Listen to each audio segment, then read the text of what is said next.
A Rádio Bom Jesus AM apresenta Ponto Facultativo, com o professor Wagner Fontinelli Pessoa.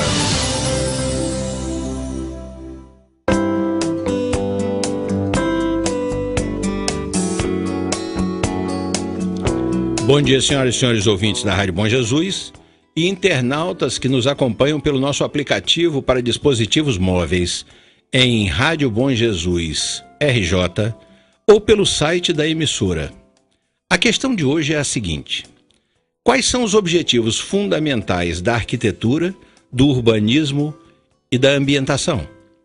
Arquitetura e urbanismo são partes de um todo, e a urbanização é um fenômeno global que avança de forma extremamente rápida em diferentes lugares do mundo. Em 1960, apenas 1/3 da população mundial vivia em cidades. Atualmente, mais da metade dos cidadãos do mundo são urbanos. E há uma estimativa de que até o ano de 2050, 75% deles estarão vivendo em cidades. Gradativamente, como vemos, a população do nosso planeta está se tornando urbanoide. Com o crescimento populacional e a intensa urbanização que o Brasil tem vivido nos últimos 50 anos, pensar na organização ou reorganização urbana tornou-se uma tarefa tão árdua quanto relevante. E por qual razão?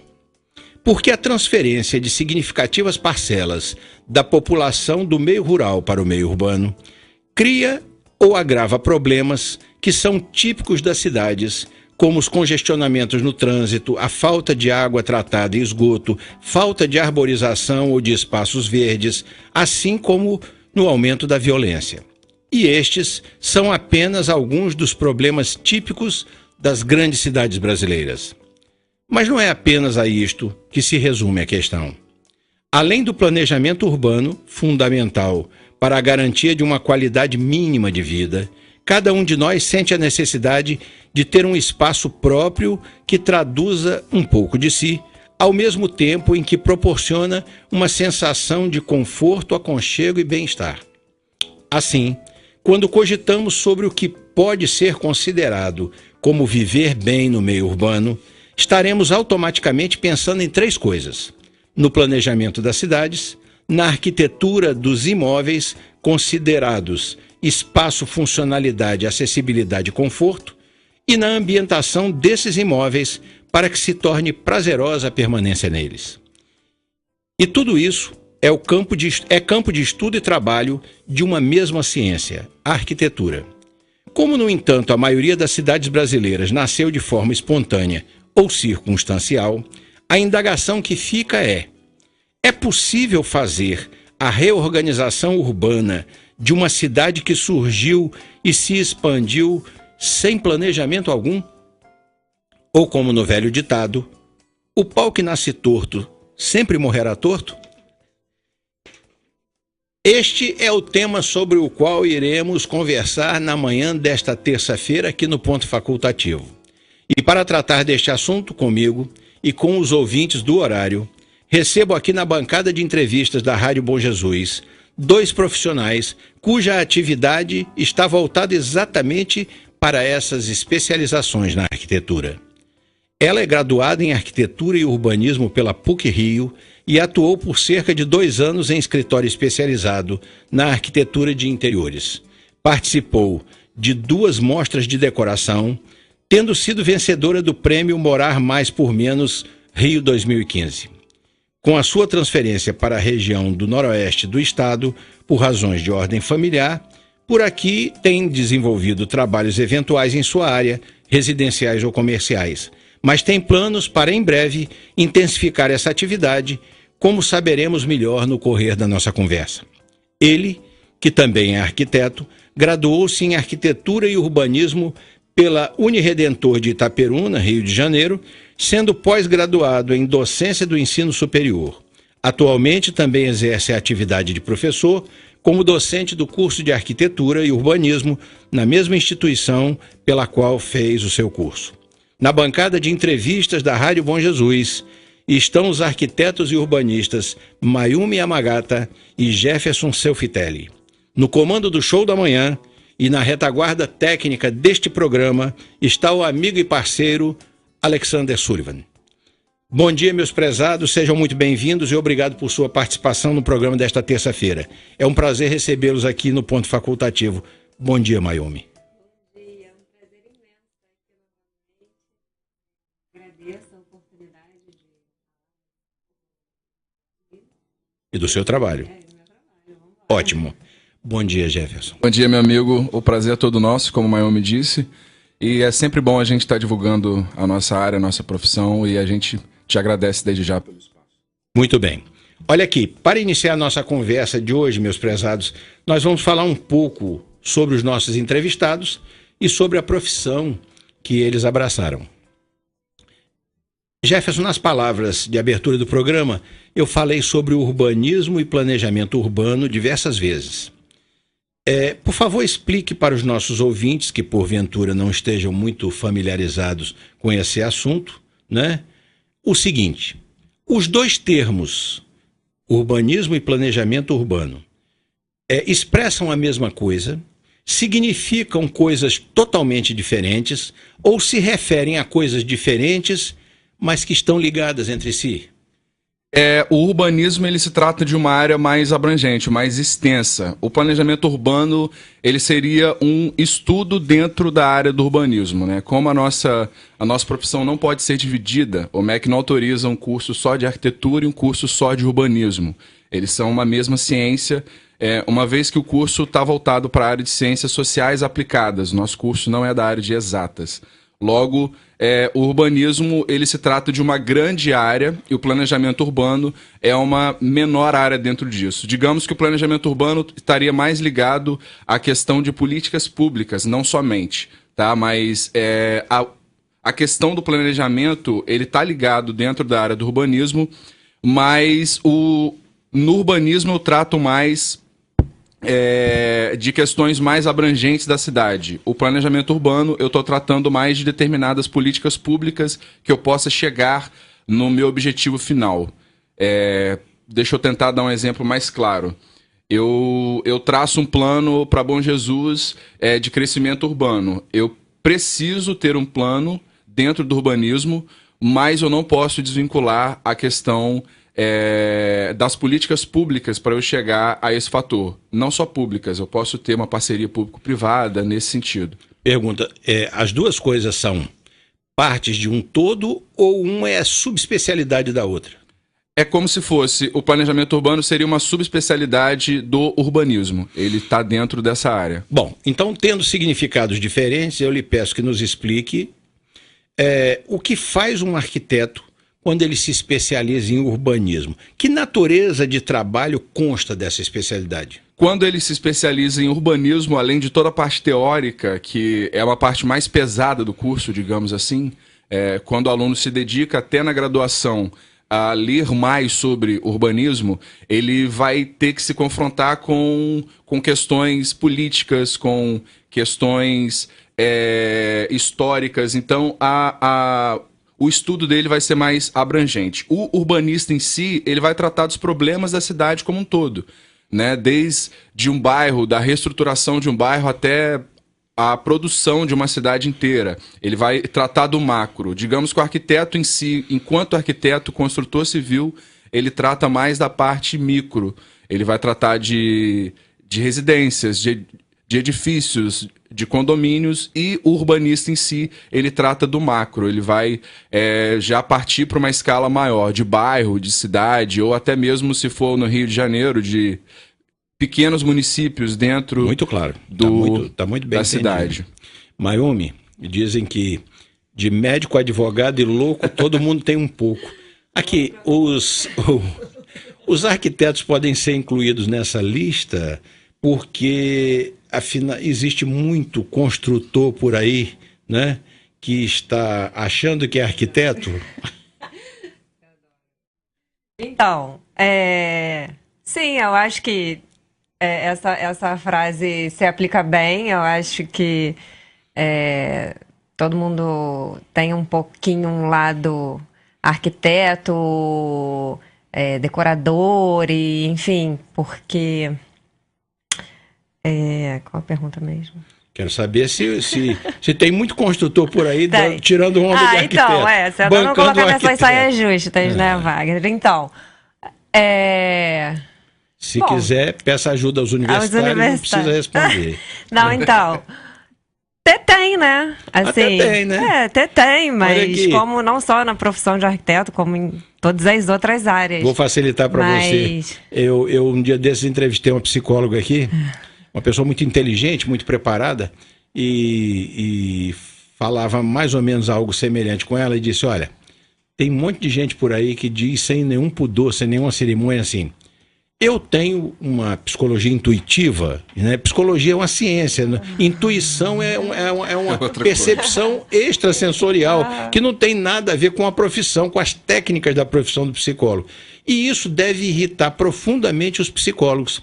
Outra coisa, e é por isso que eu fiz a pergunta, não quis embaraçar você, nem lhe colocar numa saia justa, mas na verdade eu fiz a pergunta pelo seguinte, uma coisa, e vamos deixar isso claro para o nosso ouvinte, uma coisa é o trabalho que o arquiteto, vamos falar agora de edificação, né? De projeto arquitetônico de edificação. Uma coisa é o trabalho que o arquiteto faz ao planejar, do ponto de vista da funcionalidade, do conforto e da estética, planejar uma edificação.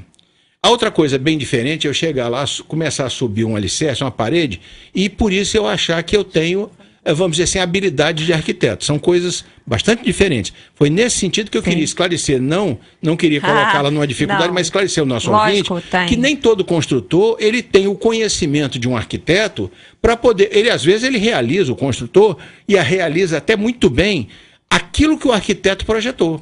É diferente, eu dou um exemplo, eu tive quando eu fiz mobilei meu apartamento, eu precisava de determinados móveis para determinadas funções e eu contratei um arquiteto para me fazer esses desenhos desses móveis, lindíssimos, o projeto dele ficou lindíssimo. E levei a um marceneiro da melhor qualidade e o marceneiro executou, vamos dizer assim, rigorosamente aquilo que tinha sido planejado. Então todo mundo que chega no apartamento diz que móvel bonito, mas ele foi projetado por um arquiteto e realizado, executado por um marceneiro de alto coturno, de primeira linha. É diferente de eu chegar no marceneiro e dizer, ó, eu quero fazer um móvel assim, ele vai me fazer lá uma estante e tal, mas sem aqueles detalhes, sem aquela preocupação funcional que o arquiteto teve quando projetou. É nesse sentido que eu estou falando. Sim, e respondendo a pergunta... A resposta é sim, né? Tem muita gente que acha que é capaz e... Tem uma arquitetura intuitiva? Uma arquitetura intuitiva, acha que simplesmente é subir 4 paredes e é isso. E não, né? Exatamente. A gente pensa numa qualidade. Você pensa em qualidade e funcionalidade. Isso, um dos grandes méritos dos arquitetos, diante até dos próprios engenheiros, os engenheiros civis que constroem edificações, que fazem edificações, é que o arquiteto ele tem uma percepção de aproveitamento de espaço que o engenheiro normalmente não tem. Não tem, aproveitamento de espaço. Essa é uma coisa importantíssima, importantíssima. né? E assim, atualmente essa é uma questão que a gente vê, acho que muito frequente hoje em dia, essa má arquitetura, né? A pessoa que simplesmente constrói por achar que... Você é generosa, você está chamando de arquitetura. Essa pseudo-arquitetura. O que ele pensa que é uma arquitetura. E principalmente, por exemplo, aqui no interior, que como é uma comparação que eu faço sempre, porque eu não sou daqui, então eu vim de uma cidade grande. Aqui onde assim, a fiscalização é mais solta, né? As pessoas constroem do jeito que quiserem. E você vê, assim, realmente coisas... absurdas, né? Assim, surreais. Tipo, como é que pode, né? Esse projeto ter sido aprovado e isso passar pela prefeitura. De vez em quando alguém publica. Porque não tem qualidade uns projetos nenhuma, malucos né? desses, uma escada saindo dentro de um banheiro. Então assim, não tem um cuja pensamento. porta tem que ser cerrada para passar pela privada. Negócio maluco desse. E aí você acaba vendo esses erros grotescos, porque não tem nenhum estudo, não tem nenhum preparo, não tem nenhum pensamento... né, por volta desse projeto. A pessoa simplesmente quer construir para isso, para vender, para alguém que sabe muito menos e acha que aquilo é maravilhoso e vai comprar. Existe uma diferença. e isso é importante que a gente deixe claro, existe uma diferença entre o sujeito que é um mau profissional, quer dizer, ele é ruim. É ruim, é mau profissional. E o sujeito que se apresenta como tendo uma qualificação que ele não tem. Isso configura, inclusive, um delito que todo mundo conhece, se chama exercício ilegal da profissão. Sim. Eu aí pergunto por mera curiosidade, quer dizer, se você considerar o exercício ilegal da profissão do arquiteto, alguém que está se apresentando como, eu posso fazer um projeto aqui e tal, não estou excluindo aqui os técnicos em edificações que têm até um determinado limite, eles têm autorização para fazer isso. Mas o exercício ilegal da profissão do arquiteto e o exercício ilegal da profissão do engenheiro ou do técnico em edificações, me parece que no caso da engenharia ainda existe um risco maior. É porque o projeto, o risco que você corre de sair um mondrongo, de sair uma coisa feia. No caso do ou pouco funcional, ou que dê problema de funcionamento. Sim. No caso do engenheiro, você pode ter um acidente de graves proporções. Sério. Não é isso? Cair. Inclusive, Teve há pouco tempo, né? só tomando rapidamente, Sim. fez aniversário essa semana de 20 anos, se eu não me engano, do César Naia, se não me engano. Qual era o nome? Eu não me recordo. Sérgio Do Rio. Que o edifício caiu, engenheiro. matou 8 pessoas. Andorinhas. Isso. Andorinhas ele 2. fez o Sérgio edifício Nade. com material... Sérgio Naia. Sérgio Naia. Sérgio Exatamente. Naia. Fez aniversário essa semana, de 20 anos daquele acidente terrível. Então, Foi horrível mesmo. e olha que ele era engenheiro. Não, e há pouco tempo a ciclovia de novo caiu no Rio de Janeiro, né? A ciclovia. Ele fez com areia de praia. Então, a areia de praia não é para construção civil. Não, mas é... Então, uma série de fatores, assim. Naquele caso da ciclovia, há inclusive uma ironia que o pessoal diz, porque tentaram homenagear o Tim Maia, dando o nome dele à ciclovia, e ele disse que lá do além ele reclamou que ele nunca uma ressaca derrubou ele, mas derrubou o viaduto, derrubou a ciclovia. O nome dele. Você quer ver uma coisa que eu acho assim fundamental? É isso que o Jeff estava falando. É que às vezes no projeto ruim, de má qualidade, ou feito por uma pessoa desqualificada para fazer, ou não habilitada a fazer... Ou até de má fé, né? Porque eu acredito que, por exemplo, esse acidente... Você ainda que possa Rio, responder foi uma por coisa horrível. exercício ilegal da profissão, você não está pondo em risco a vida dos outros. Agora, tem edificações que são verdadeiramente malucas, que você olha aquilo, você não sabe como é que a pessoa tem a coragem de entrar e morar num lugar daqueles, porque aquilo é um risco iminente de desabamento. No visual você percebe isso. Agora, vamos ao seguinte, o Jefferson, no chamado êxodo rural, ao qual eu me referi nas palavras iniciais do programa, indiscutivelmente resulta, né, desse êxodo rural, resulta um problema urbanístico social, ou ele resulta, melhor dizendo, de um problema urbanístico social e econômico de graves proporções. Quer dizer, a população do meio rural não está se deslocando para a cidade só porque quer encontrar um lugar melhor para passear. São fatores graves que levam a isso. Muito bem. Onde é que reside a pedra fundamental dessa questão do êxodo, que o campo está se transferindo para a cidade? O que você acha que é o fator fundamental disso? E vou lhe dar as hipóteses. Na falta de uma infraestrutura adequada para que uma parcela da população queira permanecer no campo, ou na falta de incentivos e condições para que o trabalhador se fixe na atividade agropecuária? Agora eu estou pedindo o seu ponto de vista, a sua opinião. Sim, eu acho que os dois podem ser tidos como...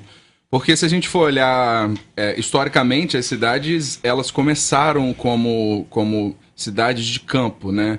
Principalmente aqui, se for falar de urbanização brasileira. Muito por conta, eu acho, até volta agora a questão do planejamento urbano. Se a gente tiver um determinado tipo de planejamento mais efetivo, existem políticas que podem chegar para criar essa infraestrutura para que ele não saia do campo. Né? Eles saem do campo justamente porque eles querem buscar uma vida melhor, uma qualidade de vida. Apesar de quando você tem essa qualidade de vida no meio urbano, primeira coisa que geralmente as pessoas fazem é comprar alguma coisa no meio rural. para buscar uma qualidade de vida aos finais de semana. Então, essa dualidade é um pouco estranha, mas o que as pessoas não querem hoje em dia é o trabalho do campo, digamos, né? Ou a maioria não quer. Por falta até de infraestrutura ou de incentivo. Eu acho que as duas hipóteses que você deu são bastante claras para que ele saia. Você acha que ambas as coisas? Ambas as coisas, sim. Ambas as coisas. De qualquer forma, Mayumi, o resultado disso é que o homem desiste do meio rural e vem tentar a vida na cidade. Com as consequências que nós já mencionamos aqui. Então eu vou lhe perguntar o seguinte. Sob o seu ponto de vista, o processo que nós conhecemos como favelização é um resultado direto desse êxodo? Ou existem outras coisas que sejam determinantes em relação à favelização? Você acha que é porque exatamente a população do campo vai se mudando para a cidade e não tem como se localizar, aí começa a formar favelas? Ou existem outros fatores que ainda são mais determinantes ou mais importantes do que esse processo de êxodo rural para a favelização? Bom, o início, né, assim, da questão da favelização tem muito disso, de pessoas que saem do campo em busca de uma qualidade melhor de trabalho, achando que a vida na cidade vai ser uma coisa mais fácil, né, assim, entre aspas.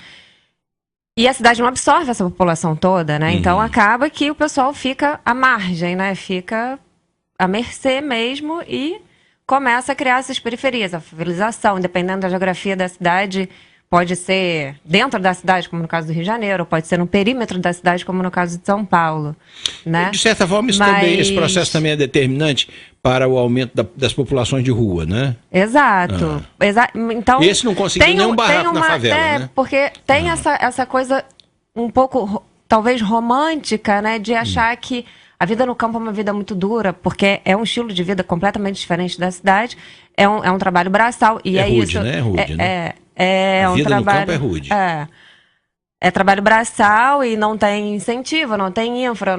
As pessoas, e hoje, né, querem conforto, querem ligar o ar, querem ter luz, querem ter acesso à água, as necessidades básicas serem atendidas, coisas que, às vezes, no campo a pessoa fica esquecida. Então, o pessoal vem pra cá achando que né, vai conseguir alguma coisa mais fácil. E é complicado, porque... Em uma ocasião, entrevistei aqui um prefeito de uma cidade, aqui do Vale do Itabapuana, e eu tinha mais ou menos coletado impressões da população da cidade, porque foi logo em seguida a eleição, ele não havia tomado posse ainda, e uma das coisas que, eu vou citar a cidade aqui, São José do Calçado, uma das coisas que algumas pessoas se queixaram e que foi objeto de uma pergunta minha para ele, não como responsabilizando a ele por isso, mas perguntando que tipo de alternativa ele via para sair disso. As pessoas diziam, o pequeno produtor rural, ele está numa séria dificuldade, porque ele produz, mas ele não tem estradas nem transporte para escoar a produção. Exato. Entendeu? Então a situação, às vezes, da vida no meio rural é duplamente complicada. Quer dizer, é complicada porque é uma vida rude, dura, como você disse, e é complicada porque mesmo a pessoa querendo ficar e produzir, ela não tem uma infraestrutura que permita, vamos dizer assim, sobreviver escoando essa produção e tal. Isso. Eu interrompi você. Não, mas eu acho que é mais ou menos isso. Eu Bom, eu acho que é mais ou menos isso, de relação determinante, se o êxodo realmente contribui para a favelização. Eu acredito. Mas você acha que esse é um fator preponderante, ou que esse é um fator também, mas existem outros fatores que sejam mais importantes do que esse êxodo rural? Bom, aí são questões econômicas e... Mas está atrelada essa questão do êxodo também. São questões então, que aí... Vamos para uma indagação. Se dissipa, né? Porque... Antes do nosso intervalo, eu vou completar essa pergunta para você, fazendo uma indagação que é para você, vamos dizer, emitir a sua opinião mesmo, né? Você acredita que exista, ou seja possível existir, urbanização e humanização das favelas? como alguns governos se propõem ou dizem que estão ou que vão fazer? Ou isso é só um verniz para turista ver? Então, O cara pinta a favela toda coloridinha, você olha, parece um quadro primitivista, mas na verdade aquilo não resolve a questão da vida na favela. Então, eu estou assim meio pessimista, né, em relação à humanidade como um todo. Eu acho que se faz muita propaganda, né, para isso aí, para achar que o mundo tá cor-de-rosa, que tá tudo bem. E que, na verdade, a intenção não é essa. A intenção, na real, não é nem ajudar de fato, né? É simplesmente, talvez, maquiar para achar que tá legal. Eu quero saber exatamente isso, Mayumi. Você acha que aquilo é só maquiagem ou que há possibilidade Então, de urbanizar, vamos dizer assim, uma favela de maneira que ela fique, isso que ela seria ofereça... realmente uma coisa, talvez um sonho, né? Porque são pessoas, são seres humanos e, como todos os seres humanos, a gente tem todos os mesmos direitos. É difícil uma realidade na favela, né? Eu nunca tive essa... Tá, mas eu não estou lhe perguntando sobre a qualidade de vida, eu estou lhe perguntando sobre urbanização. Eu estou lhe perguntando, aquela pintura que faz nas casas, fica tudo coloridinho. Não, é para realmente, para trazer mais conforto, né? Isso funciona. Em algumas favelas Você no acha que Rio, funciona? isso funciona. Faz uma quadra, porque eles precisam e têm acesso, eles têm o direito de ter acesso. Então, a urbanização, no caso, urbanização, entre aspas, de uma favela, talvez levar uma eletricidade, talvez levar um jeito, uma infra, como fizeram lá no Rio, aquele bondinho, para ajudar no deslocamento até interno, né, das pessoas. Você acha que é possível melhorar? É possível melhorar, mas eu acho que a intenção não é uma intenção tão real, assim, né, de vamos ajudar de fato. Eu acho que tem a coisa da ajuda, mas sempre um certo interesse Mas tem sempre um certo por trás. propósito político aí. E que isso Então, nós vamos acaba prejudicando voltar a esse assunto depois do nosso intervalo, mas nós vamos agora fazer um rápido intervalo comercial e voltamos para a nossa conversa já já. A Rádio Bom Jesus AM está apresentando Ponto Facultativo com o professor Wagner Fontinelli Pessoa.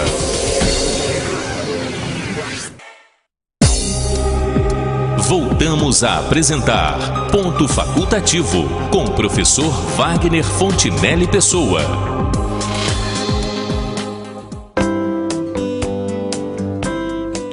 Voltamos com o Ponto Facultativo.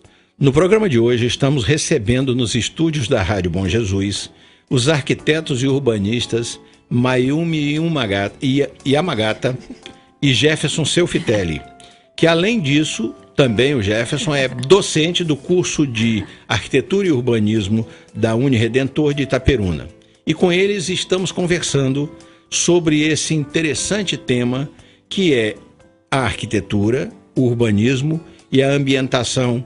Se alguns não entenderem bem em que sentido está essa ambientação, seria a decoração de interiores das edificações, dos ambientes, vamos dizer assim, que a arquitetura projeta.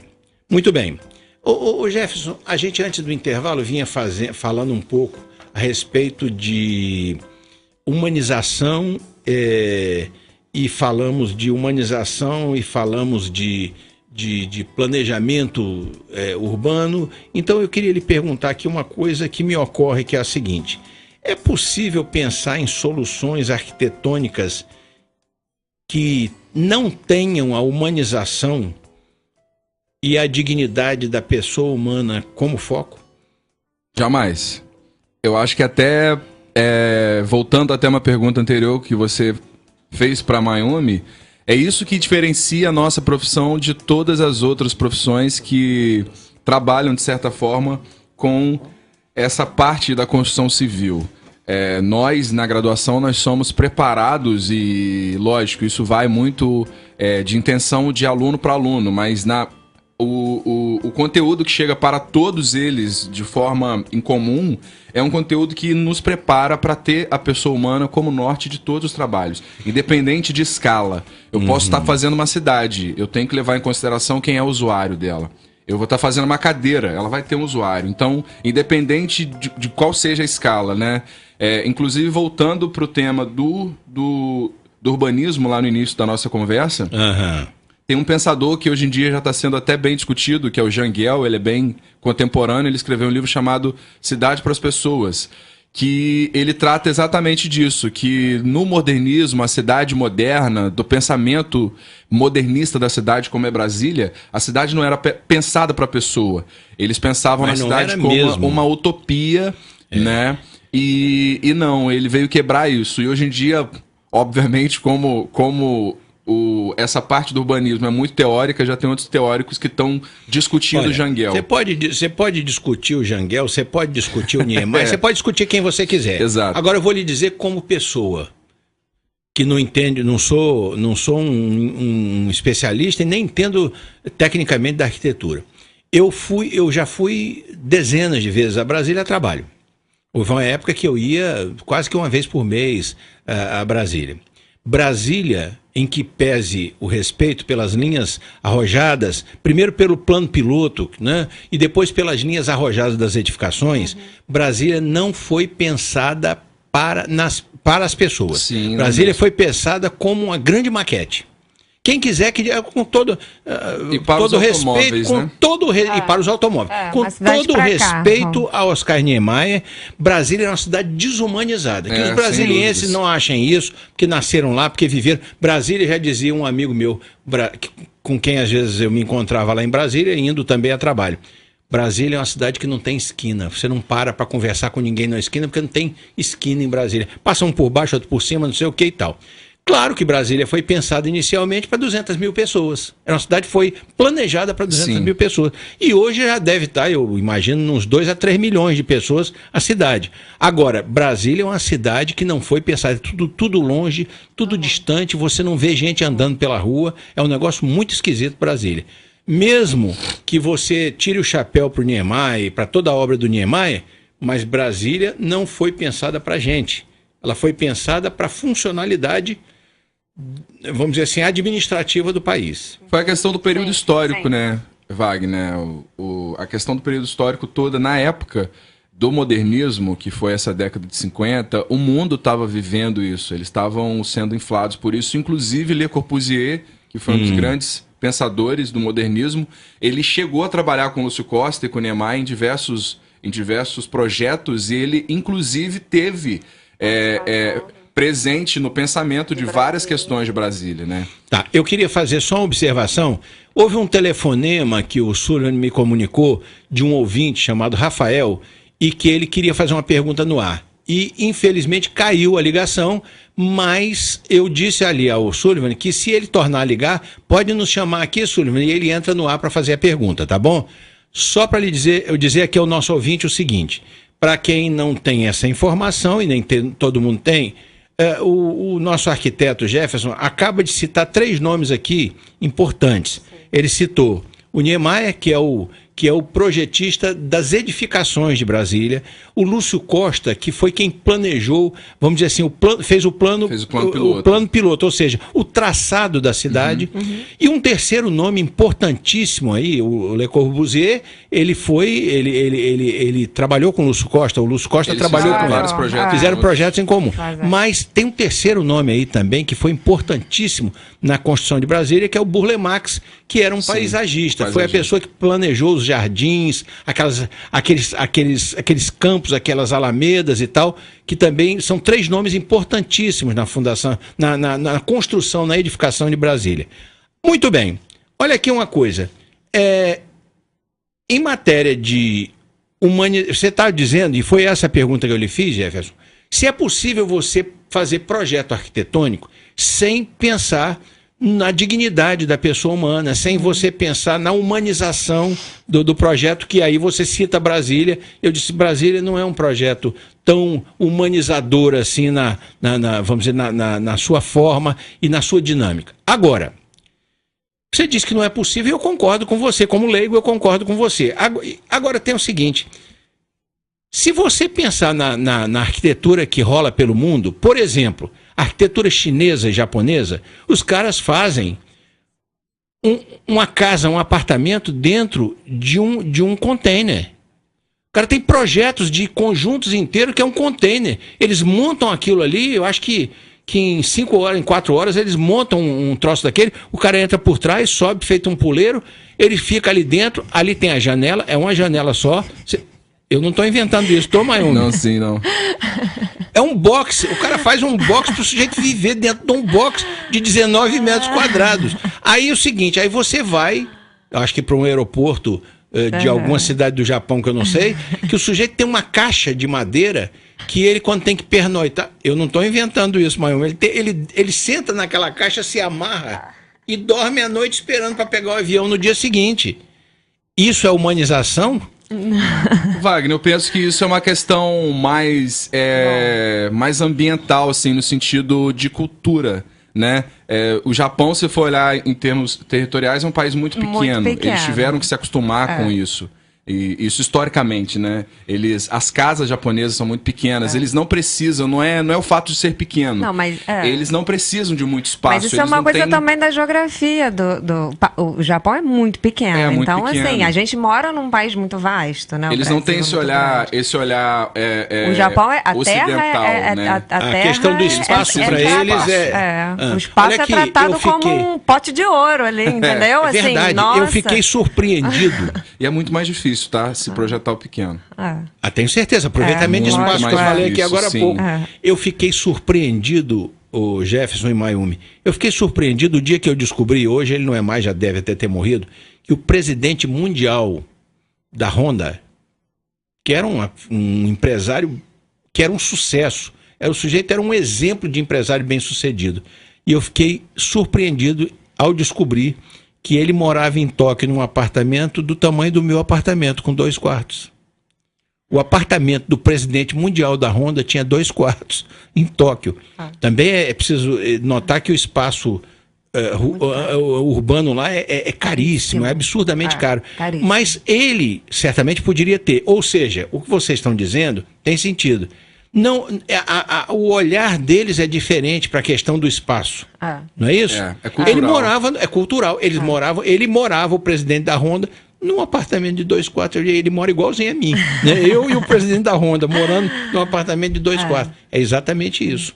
Agora, olha aqui uma coisa. Mas dentro desse contexto aí, você acha que nos dias que vivemos, a obra de alguns profissionais da arquitetura, por vezes, desconsidera um fator que está intimamente ligado à nossa noção de pudor, que é a privacidade?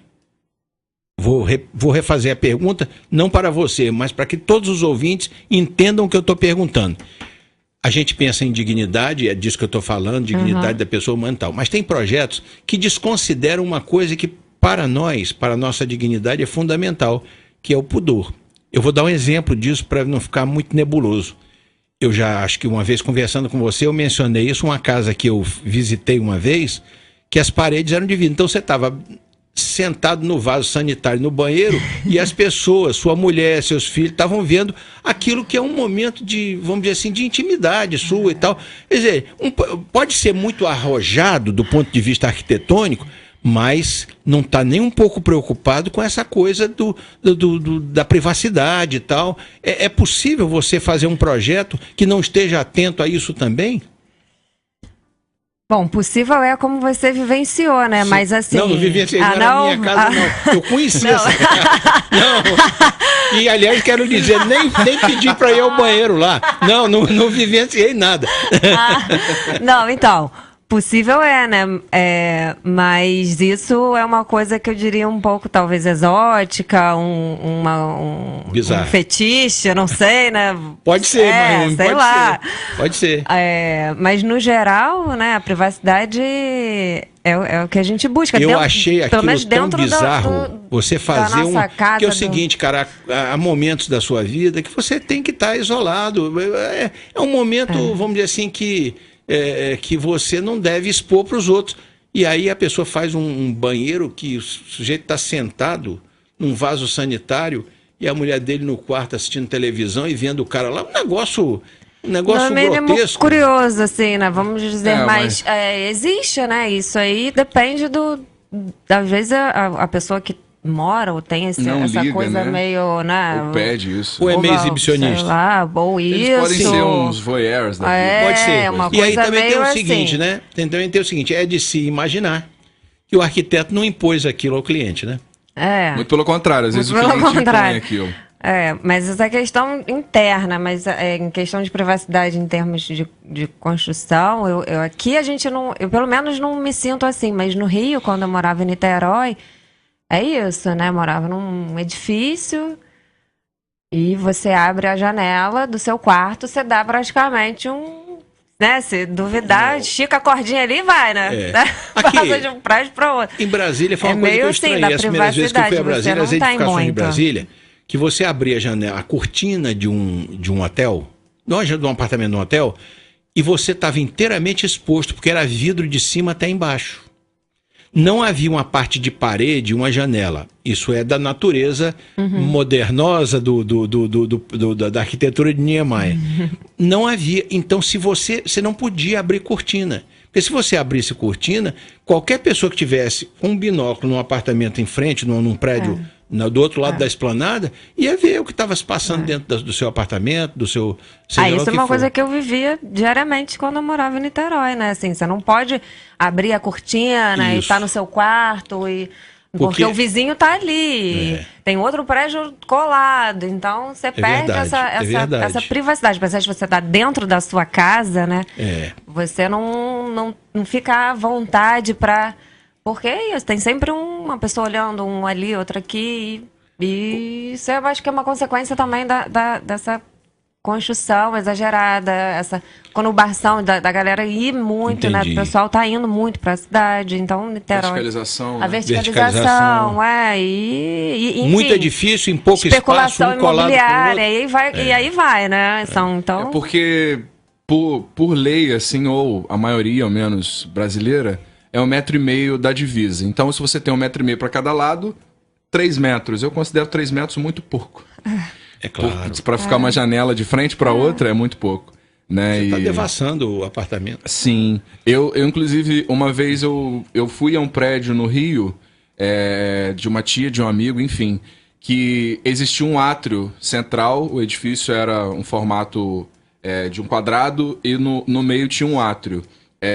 Para quem não sabe o que é um átrio, é como se fosse um pátio interno. Ou seja, se eu abrisse a minha janela, eu estava vendo meu vizinho do mesmo prédio, então não era nem do outro prédio. Eles Entendi. até brincavam que o prédio era uma grande vila, porque se eu tô no 8º andar, eu tô vendo todo mundo que tá abaixo de mim. Sim, meu amigo, E mas na todos os verdade apartamentos. existem edifícios hoje em dia que não passam de grandes vilas. Exato. Né? Aquela ideia da falta de privacidade, que todo mundo sabe da vida de todo mundo, e isso saiu das vilas, né? E veio para os prédios. Esses prédios que são, vamos dizer assim, um número excessivo de apartamentos com proximidade muito grande, viram uma vila, um toma conta da vida do outro. Sim, Né? totalmente. Olha aqui uma coisa, Jefferson, há poucos dias eu entrevistei aqui um pintor, escultor, é um artista plástico, ele aliás é formado em artes visuais, né? E eu ouvi dele o seguinte, que nem toda arte é necessariamente bela, porque a arte é a representação de um fato, um sentimento ou de uma concepção. Você concorda com isso, que nem toda arte é necessariamente bela? Sim, o belo é muito subjetivo, né? Sim. Então, Quer dizer, você pode ter arte e não vai dizer que não é arte por isso, mas aquilo não tem nada a ver com beleza. assim quanto a arquitetura. Sim, agora aí que eu quero chegar. sim. Na arquitetura, que também é uma forma de arte. É uma das belas artes. É uma das belas artes. Ela está lá junto com a escultura. A escultura e a arquitetura. Pintura, muito bem. música. Às vezes também nós podemos dispensar a beleza e nos contentar com a funcionalidade? Absolutamente sim. Creio que para a arquitetura até mais ainda seja essa questão do belo muito subjetivo. Por quê? A arquitetura enquanto arte, a primeira coisa que ela tem que levar em consideração foi o que a gente acabou de dizer, que é o fator humano da coisa. E se eu estou levando em consideração a forma e a função do edifício, não necessariamente ele vai ser bonito, belo. né? Logicamente que tem o fator estético em todas as belas artes. Eu tenho que levar o fator estético em consideração. Mas isso é muito subjetivo, Wagner. No classicismo buscava-se sempre o belo, né? O belo. Pronto, você colocou o ponto. Eu tinha um tio que dizia, e eu concordo com ele, que tudo que se afasta do clássico tende a se tornar enjoativo depois de um certo tempo. A arte excessivamente... Desculpe, isso é um ponto de vista pessoal e vocês, como profissionais da arquitetura, podem perfeitamente discordar disso. A arte, vamos dizer assim, que busque, vamos dizer assim, as linhas excessivamente modernas, elas tendem a ficar cansativas depois de um certo tempo. Dou exemplo. Você pegar uma colunata grega, por exemplo, romana, aquilo vai ser lindo, sempre foi lindo e continuará a ser lindo até o final dos tempos. Mas aqueles arcos do Palácio da Alvorada ninguém aguenta mais. Aquilo é enjoativo, aquele troço, aquela linha que serve de coluna ao Palácio da Alvorada. Isso é um ponto de vista meu, você enjoa daquilo, aquilo fica cansativo. A arte clássica, quer dizer, a arquitetura clássica, estou falando da arte, pintura, arquitetura clássica, de linhas clássicas, melhor dizendo, ela vai ser linda a vida toda. Você nunca vai enjoar daquilo. Eu estou externando um ponto de vista que confronte ou que esteja contrário àquilo que você pensa. A questão toda do clássico, assim, voltando... Eles tinham uma preocupação muito grande com a busca pelo belo, pelo perfeito sempre. Logo, eu acredito, existe uma questão na área que é a Lei Áurea, né? Que inclusive está na natureza. Não aquela lei dos escravos. Da princesa Isabel. É uma questão de proporcionalidade, de proporções, né?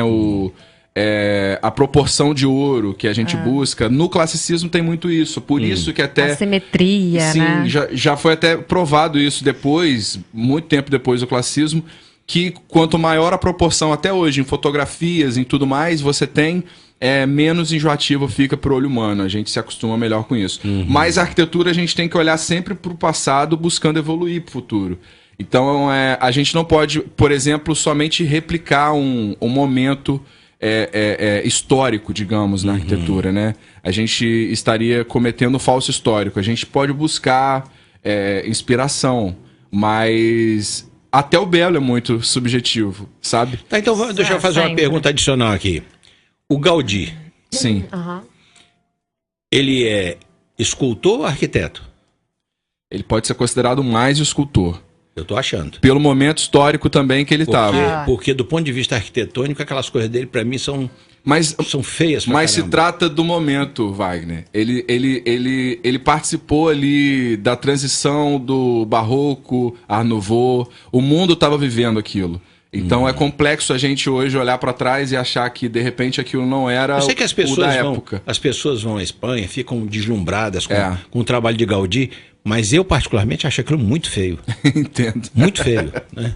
Então, agora, Mayumi, você concorda que se o projeto não é esteticamente apreciável no campo da arquitetura, ele tem de ser pelo menos funcional? Não, Vamos dizer.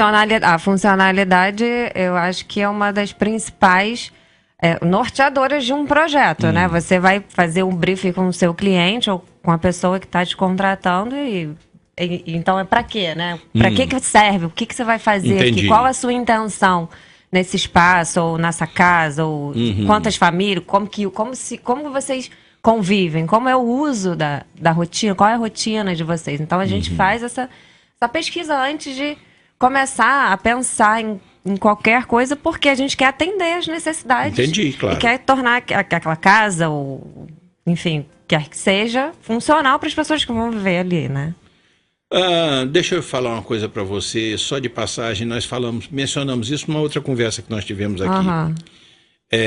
Sob a ótica, ainda que eu considere a genialidade dele e das soluções arquitetônicas que ele desenvolveu para certas coisas, eu acho que a obra de Niemeyer nem sempre é bonita E nem sempre é funcional. e quase sempre não é funcional.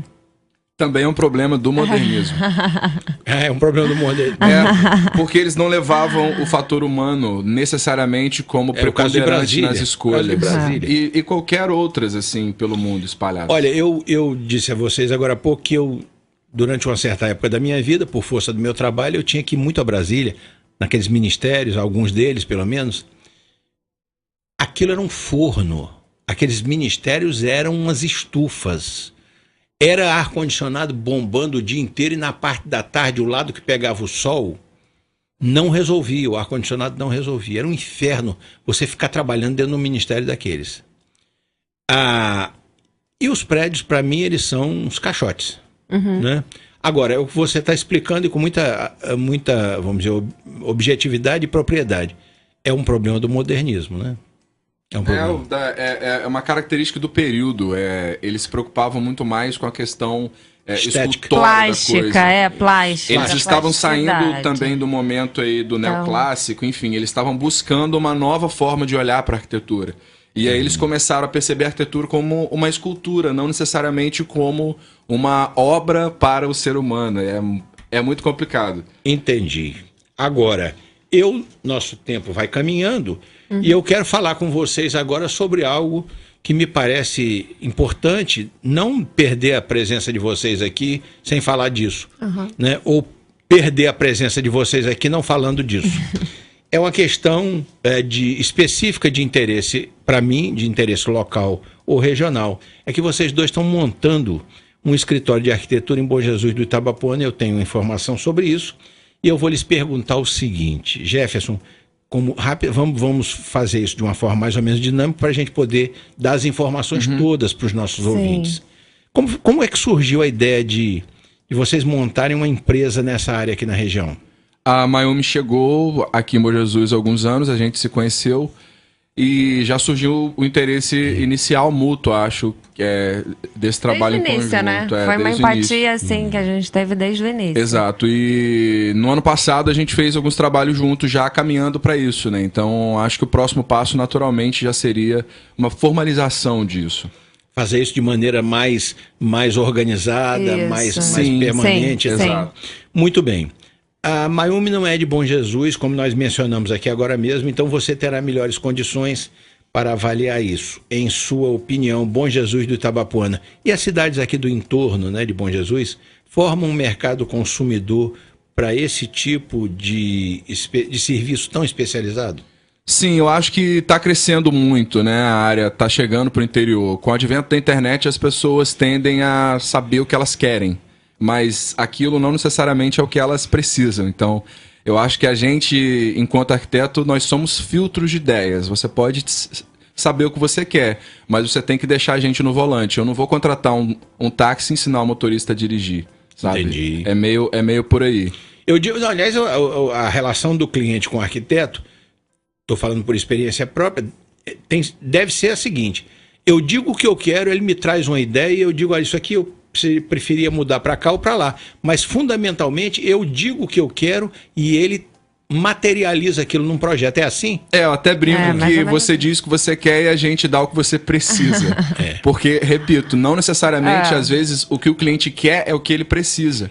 Ou o que é viável, entendeu? Sabe o que eu acho interessante na relação entre quem é arquiteto e quem não é arquiteto? Eu digo isso como consumidor de serviço de arquitetura, que já fui algumas vezes.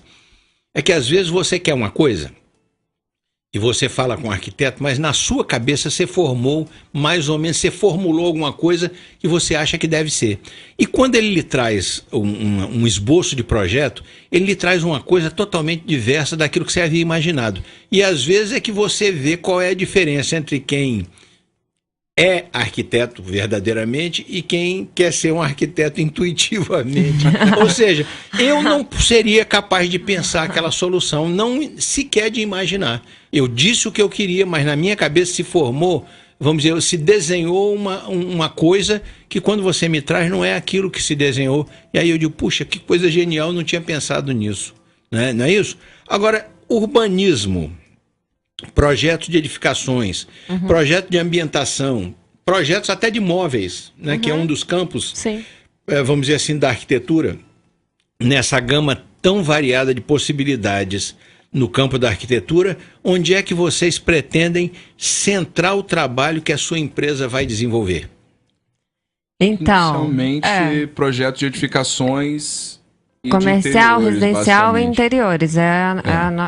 É o que a gente trabalha, né? Então. Vai ser o foco, Vai mas ser o foco. não, assim, obviamente, né? Se vier um projeto de urbanismo pro escritório, a gente vai ficar muito satisfeito em pegar. Tá bom, eu vou fazer um condomínio. Vamos fazer. E eu quero uma urbanização desse Sim. condomínio. Vamos fazer. Vamos, Também, né? Lógico, a gente tem um foco, mas eu acho, né, Marina, a gente quer abraçar tudo. Porque que também é um desafio. forem possibilidades. É o que faz a gente evoluir como profissional, crescer. Então são esses desafios, não é só ficar na nossa zona de conforto, porque eu Sim, sou... você está abrindo um leque. Então... Inclusive a parte de imobiliário, né? Eu acho que futuramente isso, assim, também vai se desenvolvendo. A nossa profissão, ela é muito de longa data. Lógico, quase todas são assim, mas o arquiteto em si, ele está pronto, teoricamente, depois de décadas de prática. Vocês podiam até botar uma publicidade dessa. Projetamos qualquer coisa, do móvel ao imóvel. É uma boa, Projetamos qualquer coisa, do móvel ao imóvel. Olha aqui, mais Já tá o primeiro slogan, né, da empresa. Ótimo. Eu sei por uma conversa anterior que nós tivemos aqui sobre a profissão do arquiteto, aí era um outro foco, um outro enfoque, ou uma outra maneira de focalizar o assunto, né? E você teve aqui no ponto facultativo, e você me disse naquela ocasião que em arquitetura, claro que tem toda essa possibilidade do móvel ao imóvel, mas você tem uma particular afeição pela ambientação. Sim. Então me diga o seguinte: entregar o projeto de ambientação de uma casa ou apartamento a um profissional especializado é uma consequência natural da compreensão de que o resultado será melhor quando esse trabalho vem de um especialista? Ou seja, eu quando chamo, porque tem gente o seguinte, eu quero o projeto da minha casa, você arquiteto projeta, vocês arquitetos projetam, o engenheiro constrói, né, obviamente em consonância com o projeto de vocês, em contato com vocês. Tá pronta a casa, recebi. Não, esse negócio de decoração, de ambientação, eu mesmo faço. Isso aí vai na minha intuição. E às vezes sai uma porcariada danada. Então é o seguinte, você acha que quando você projetou o imóvel ou a urbanização, seja lá o que for, aí é natural que o cliente, satisfeito com o trabalho, ele diga, agora eu queria que vocês projetassem a ambientação disso aqui para mim? Ou isso é uma outra linha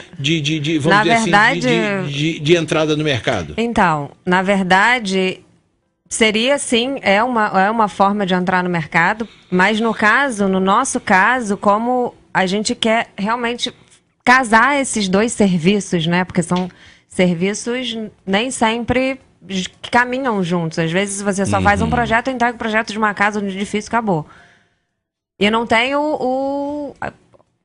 um interior, ou porque talvez o profissional não goste, porque existe também pessoas que não gostam de trabalhar o interior, ou o cliente simplesmente não pensou, ou não imaginou, né? Não teve o insight de pedir. Então, a nossa junção tem muito disso, A fusão do trabalho de vocês. Da fusão, entendeu? De a gente já entregar pacote completo. Mas na ambientação tem aí uma derivação, ou talvez tenha uma incursão, seja a palavra mais adequada, pelo paisagismo, não tem? Na ambientação, mas na ambientação. Sim, mas eu não sou paisagista, né? Eu acho que daí é uma outra área mais específica que requer uma dedicação. Entendi. Apesar de podermos fazê-lo, sabe? Uma linha que eu não segui. Eu não me acho apta, né, a fazer um projeto paisagístico completo, porque não é minha área de atuação, nem nunca foi. Então, eu posso sim, ajuda. Não, sugestão, ideia, uma coisa, né? Tá. Aquela mas não coisa, é fazer o projeto mas paisagismo. Fazer um projeto, eu fico Olha mais... aqui uma coisa. Essa busca desse segmento dentro da arquitetura, que é a ambientação, ele é algo que vem espontaneamente com a satisfação do cliente, ou é algo que precisa ser implementado e incentivado junto aos potenciais clientes? Quer dizer, isso vem naturalmente ou não? Não, nós temos que trabalhar na divulgação dessa possibilidade também. Como é que é isso? Aqui o que eu senti quando eu vim para cá, por exemplo, no Rio, era uma coisa natural. As pessoas buscam profissionais simplesmente para fazer a ambientação da casa, do apartamento, o que quer que seja. Aqui, talvez isso ainda não esteja tão latente nas pessoas, né? Assim, a pessoa quer construir, mas daí não pensa tanto no interior. Então, não é uma coisa que vem de forma tão natural. Os trabalhos que eu estou realizando, a gente vem realizando, surgiram de forma bem, talvez, espontânea, né?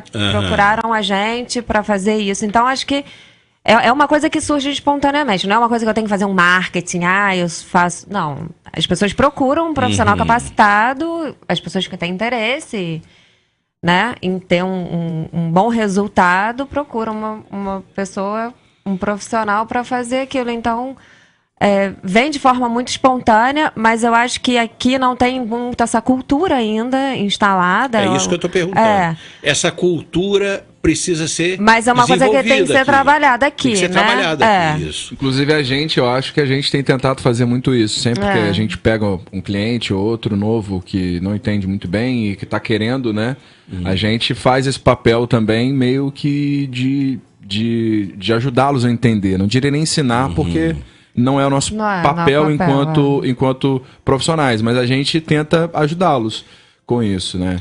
Num release que a Mayumi me passou, ela pontuou o seguinte, que existe uma ideia de que o escritório de vocês vá atuar um pouco numa linha de negócio que hoje está se expandindo muito, que é coworking.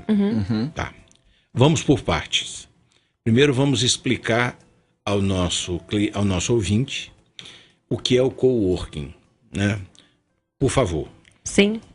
Não, um coworking é um conceito que surge já implementado nas grandes cidades, que simplesmente é a situação de você ter um espaço conjunto compartilhado, né? Então é um espaço de imensa troca, networking, rede de contatos, né? Então. E surgiu por essa demanda da rotina mesmo, do jovem empresário, da pessoa que está começando e da dinâmica, porque é uma coisa que você vai, aluga um espaço ali, vai ter uma reunião ou tem um espaço para você trabalhar e trabalhar de verdade, assim, efetivo, numa estrutura própria para isso, né, com pessoas também focadas em trabalhar. E eu acho que o mais legal é o network que se faz, sabe? É a troca, né? De você estar num ambiente assim, dinâmico. O sistema tradicional é assim, eu tenho um escritório de advocacia, eu monto meu escritório, eu faço conexão com instalação de internet, telefone, eu tenho tenho geladeira, eu tenho um serviço ali de cafezinho para atender o meu cliente, né? Eu tenho fax ou qualquer outro mecanismo, hoje o fax está em desuso, mas enfim, eu tenho toda a estrutura que eu preciso para poder funcionar com o escritório de advocacia. Problema é que, como eu tenho outras atividades, eu faço ali no escritório toda tarde. Mas de manhã eu estou fazendo outra coisa, à noite eu estou fazendo outra coisa. Um espaço ocioso, né? Eu tenho um espaço ocioso, uma capacidade instalada ociosa, e eu estou gastando para manter essa capacidade instalada ociosa. Aí o que seria o coworking? É um espaço compartilhado, ou seja, tem toda essa estrutura, só que ela é usada por mim e por outros profissionais. Exato. Não é isso? Exato. Eu tenho um custo mais baixo, porque você dilui, né? Porque eu diluo, lógico, né? Eu tenho um custo mais baixo e muitas vezes eu tenho uma logística, uma estrutura de suporte para a minha atividade que é melhor do que aquela que eu mantenho sozinho. Por exemplo, eu andei negociando para um cliente uma venda de umas participações em São Paulo, uma ocasião com um escritório de advocacia de lá, uma banca de advocacia. E aí eles tinham isso. Aí o que acontecia? Eu quero fazer uma reunião. Para quantas pessoas? Para 10. Sala para reunião de 10 pessoas. Não, são 5. Tinha sala de vários tamanhos, de 20 pessoas e tal. Durante o trabalho, nosso trabalho, vamos alongar. Se a gente sair para almoço, vamos atrasar. chamava, pedia o serviço de copa. Eu quero comer isso, aquilo outro. Eles traziam, a gente fazia uma pausa ali, almoçava e continuava trabalhando. Mas se eu fizer um escritório de advocacia, eu não posso ter essa estrutura. Essa logística eu não posso manter, que sairia absurdamente caro. Pois bem, aí, explicado o que seria o coworking de uma forma, vamos dizer assim... Abrangente. Né? O que ocorre? Quando você diz que uma das metas, uma das propostas é de trabalhar na linha de coworking, que é hoje uma coisa extremamente moderna em termos de ocupação de espaço, contemporânea, eu total. pergunto o seguinte, você esclarece, de que forma vocês pretendem entrar nisso? Oferecendo projetos de coworking a empresários que queiram investir nisso, ou vocês montando um coworking? Eu não entendi muito bem. Não, então, a gente está montando uma estrutura toda de um escritório. A ideia dessa coisa do coworking, exatamente, vamos diluir, como é que a gente não quer ficar com espaço ocioso, né? Com gasto. Então, o que a gente pode fazer? Então, a estrutura toda está montada, internet, ar-condicionado, e a gente está montando uma sala que fica no mezanino, no segundo andar do nosso escritório, que é uma sala de reunião. Então, a princípio, a ideia é alugar esse espaço de reunião, que vai ter televisão... Para quantas pessoas? Para 6 pessoas. Para 6 pessoas. A capacidade da sala. A capacidade de 6 pessoas. Uma mesa de reunião com 6 cadeiras. E a ideia inicial, assim, né? Uma coisa que surgiu do nosso papo, um insight foi... A gente pode tentar alugar esse espaço, porque assim como a gente já foi um dia profissionais autônomos que trabalhavam em casa, existem N por aí, aqui em Bom Jesus, que pode ser um contador, pode ser até um outro arquiteto. Ou até de outra cidade, pode ser de outra cidade, que exerce uma outra função, mas que não tem uma estrutura, que tem um home office. E que não tem que ser necessariamente da área de vocês. Não pode ser um grupo de advogados que vem para uma reunião, ou um grupo de médicos que vem para discutir alguma coisa do hospital aqui. Sim. E não querem ficar discutindo isso dentro do hospital. hospital. Então a gente vai oferecer um espaço com toda a né, toda a infraestrutura, para assim, eu quero receber um cliente, eu quero fazer uma reunião, não vou receber na minha casa, não vou receber num restaurante, quero um espaço apropriado. Então, a ideia inicial é ter esse espaço para atender esses profissionais. Sim, vocês terem esse espaço lá. O que não impede que alguém queira criar um espaço de coworking e vocês possam projetar esse espaço. A gente pode... Claro que não. Olha aqui, nós estamos chegando ao final do nosso tempo e eu queria apenas saber o seguinte. Qual é a previsão de inauguração do escritório quando ele começa a funcionar? E se vocês quiserem divulgar já a localização dele, fiquem à vontade. E aí? Bom, a obra já está praticamente pronta. Na verdade, o funcionamento... A gente talvez agora início de março, mas inauguração mesmo vai ser mais para frente, porque tem prazo, né, de entrega dos mobiliários, então a gente quer inaugurar com todo ele montadinho. Sim, todo montado, claro. Então, inauguração mesmo, de fato, vai ser mais para abril, que os móveis estão com prazo para chegar no final do mês. Tem festa de inauguração? A gente gosta de uma festinha, né? Claro. Mas a festa, ela não é só mas a comemoração. Mas é uma festinha, não. Mas a festa, ela tem um aspecto de marketing. Lógico, de total, né? Óbvio. Tô aqui brincando, mas a gente está querendo divulgar o nosso escritório e realmente... Enfim, esfirra e que suco vai ter para todo mundo que for. Vai. Então, o endereço é no Shopping Bom Jesus. No Shopping Novo. Shopping Novo. É a sala 7. Ali no térreo. Então, e você já está convidado, meu amigo. Por favor, não, ele vai com assim certeza. Assim que marcarmos o dia, a gente te avisa. Agradeço muitíssimo e manda desde já. Convite. Olha, vocês acreditem que de minha parte haverá maior torcida para que esse empreendimento alcance o maior sucesso e que dê muito certo para vocês. Que venham muitos clientes e que vocês realizem muitos trabalhos no campo da arquitetura, do urbanismo e tal. Mais uma vez, Mayumi, eu acho que foi uma ótima conversa. Jefferson, foi uma ótima conversa e agora enriquecida pela participação dele, né?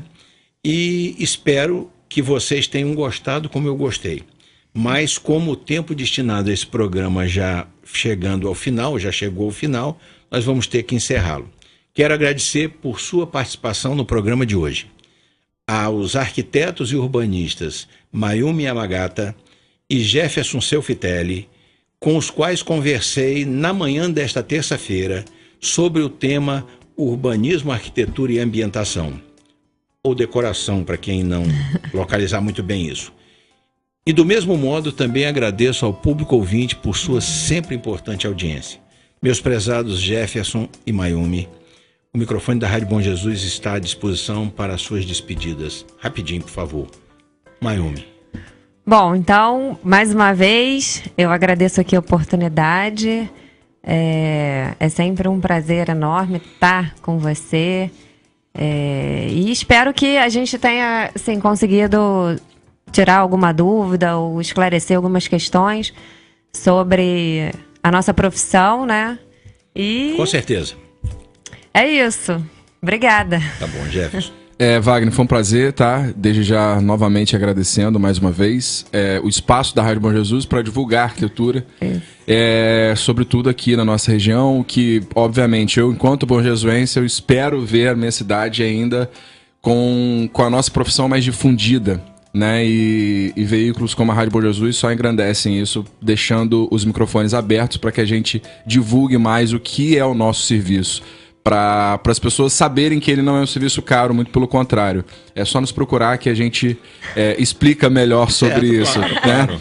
Você não vai divulgar sua tabela de preço. Não, é que muita gente às vezes fala isso. Mas não desista antes de verificar. Sim, é que muita gente fala isso. Não, esse serviço é serviço para rico. Não necessariamente. A gente está numa área de ciências sociais, então a nossa função é atender o fator humano, sim, claro. Esteja ele aonde for, né? Em quaisquer camada da sociedade econômica, a gente está aí para fazer o serviço. Obrigado, tá, Wagner? Tá bom, novamente. Obrigado a vocês uma vez mais por virem ao Ponto Facultativo, que é um espaço semanal destinado a conversas com pessoas que, pelo seu conhecimento, seu saber, por aquilo que fazem, sempre contribuem para levar ao nosso público ouvinte informações importantes sobre assuntos diversos. Um abraço para os parceiros desta emissora e ficam os senhores ouvintes agora com meu companheiro Sullivan no prosseguimento do Show da Manhã. Eu sou Wagner Fontinelli Pessoa e esta é a Rádio Bom Jesus. Até a próxima semana, neste mesmo horário, e tenham todos um bom dia. A Rádio Bom Jesus apresentou Programa Ponto Facultativo com o professor Wagner Fontinelli Pessoa.